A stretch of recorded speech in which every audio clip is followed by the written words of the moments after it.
Hi everyone and welcome, this is the Apostate Prophet. The Islamic religion claims in the Quran that it is the perfect and complete guide for all humankind until eternity. Nothing is supposed to change at all, which means it is seen as the perfect system before humankind, during the lifespan of humans, and also in the afterlife. Considering that the Quran contains things that were quite normal back in Arabia in the 7th century, but are seen as unacceptable in today's world, that causes a real problem, a threat. One example of those outdated things is slavery.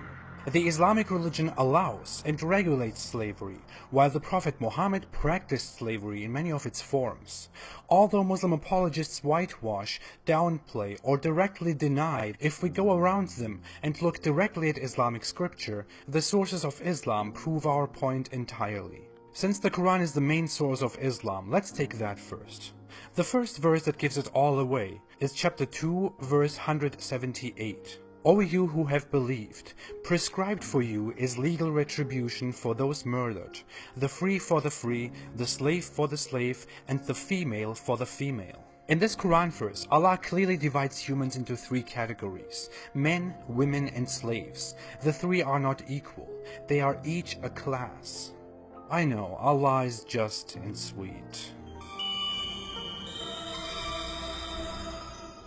Moving on, in chapter 16 verse 75, Allah makes a comparison between a slave who is owned and unable to do a thing, and a free man whom Allah gave the means to maintain his life. He points out that these two are obviously not equal.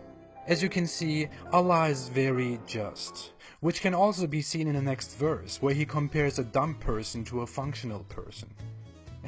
Isn't the Quran just beautiful? Few verses later, Allah even says that He is the one who holds up birds and makes them fly.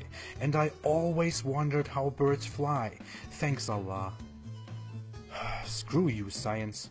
In chapter 24, verse 32, the author of the Quran treats slavery like an everyday issue and tells Muslims to make their male and female slaves get married. And in multiple other verses, the Quran explicitly refers to and allows sexual interactions with slaves, and also directly mentions the enslavement of war captives as the main source of slavery. If we move from the Quran to the Hadith, those say even more. Slaves were used for pretty much everything. In authentic reports, we can very much see that Muhammad was just fine with other people's slaves quickly making a chair for him so that he could rest his bottom on, that I don't want to further describe. Or that slaves help him medically, or prepare his food, or have sex with him, whatever. He also had an issue with the skin color of slaves, apparently. In an incident, a slave came to Muhammad to embrace Islam, and Muhammad didn't know that he was a slave. When the master of that slave came and wanted him back, Muhammad offered to keep the Arab slave and give the master 2 black slaves in return. A quite telling narration about Muhammad, who can just take 2 disbelieving black slaves out of his pocket just to get 1 more worthy Muslim man in return. To be fair, Muhammad discouraged practices like beating the slave too harshly and leaving marks. But disciplining slaves when they do something wrong was allowed nevertheless. Muhammad once said that you shouldn't beat your wives the way you beat your slaves and then go and have sex with them. Muhammad knew very well that women are a bit more worth than slaves. Slaves can be beaten in a way, wives can be beaten in a less harmful way, and men can't be beaten. Allah loves men too much. But then there is also the issue of freeing slaves, which should be a positive thing for Islam. To make it quite short, Muhammad encouraged the freeing of slaves in return for the forgiveness of sins. So Muhammad basically offered a solution to people who can buy slaves and then free them.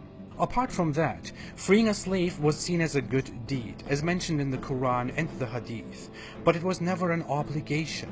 And Muhammad also discriminated here and explicitly said that freeing Muslim slaves was a key to heaven.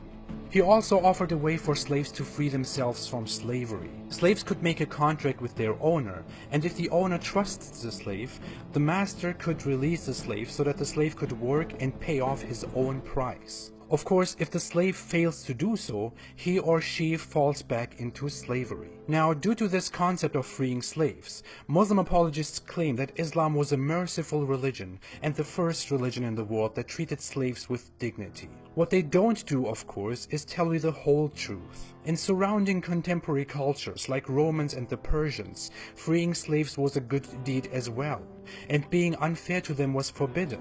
Masters had obligations regarding their slaves, and slaves could make claims before court. Freeing slaves was very often encouraged in the Persian Sassanid Empire. Let's talk about contemporary cultures. The Roman Empire even enacted a law in 4 AD, 6 centuries before Islam, to make regulations on freeing slaves because the manumission, the freeing of slaves, was going so rapidly it was getting out of control and becoming a problem in organizing the community. This happened more than 600 years before Muhammad started his prophet game, and is well recorded in history. So if Muslim apologists tell you that Islam was so beautiful that it introduced the freeing of slaves, you can call bullshit on that. Muhammad was not so fond of freeing slaves at all, by the way. Here are 3 reports that Muslim apologists won't tell you about, and you will see why. In one hadith, a Muslim man promises to free his slave when he dies. Muhammad learns of this and disagrees. He sells that slave back into slavery instead and sends the money to that Muslim who wanted to free the slave. In another hadith, a Muslim man again intends to free 6 slaves that he owns. Muhammad took those 6 slaves instead, separated them into 3 groups, then by chance freed one of those groups and put the other 4 slaves back into slavery, although the owner wanted to set them free. And finally, Muhammad's wife freed a slave girl that belonged to her and told Muhammad about it. Muhammad said to his wife, "You would have gotten more reward if you had given her to one of your maternal uncles." So Muhammad's wife frees a slave that belongs to her, and Muhammad doesn't applaud her. Muhammad says you should have given the slave to someone else instead. Now Muhammad doesn't look like a revolutionary slave-freeing guy at all, right? And finally, very hard to predict, Muhammad had numerous slaves and was very active in buying and selling slaves. Early Islamic reports even name his slaves and count over 40 of them. Muhammad was not only big in warfare and having a huge personal harem that included a little girl, he was also a big master of slavery. Now, after all of this, I could go on like Muslim apologists usually do and tell you about all the beautiful things on how Islam treated slavery. When a Muslim comes to me and tells me that Islam was so good to slaves, unlike many other cultures, what exactly is the point of that? What's the purpose? Isn't Islam supposed to be a perfect and complete system for all humankind until eternity? How can a religion approve of stripping people of their liberties, turning them into property, and then still claim to be the perfect system in 2018? Yes, other cultures had slaves. Yes, there were big slave trades and slave markets across the world. That's because as humans we are going forward into the future. There are so many things that were considered totally normal 1,000 years ago and are unthinkable today. But the difference between the Atlantic slave trade and Islam is that the Atlantic slave trade was a flawed and outdated human product that people regret and condemn nowadays, while Islam was supposed to be perfect back then, perfect now, and still the perfect system to live by in 500 years, according to its own scriptures and believers. How will people in 2400 view the Quran and Islam if they read the scripture and learn about how Islam approves of slavery? As we have seen, Islam directly condones and even encourages the taking of slaves from captives of war. You can probably tell where this goes. Today, self-proclaimed caliphates like ISIS that ignore international laws and agreements go back to Islamic law and enslave people. They don't do this because they corrupt Islam, or because they are just a bunch of lawless people. No, they take this practice directly from Islam, which undeniably gives them the right to commit such atrocities. Nowhere in Islamic scripture does it discourage or condemn slavery, and nowhere does it imply or explicitly tell about any end of it. Slavery is mostly gone not because of Islam, but because of international laws, because of the abolition of slavery that was initiated by dirty disbelievers. Thank you.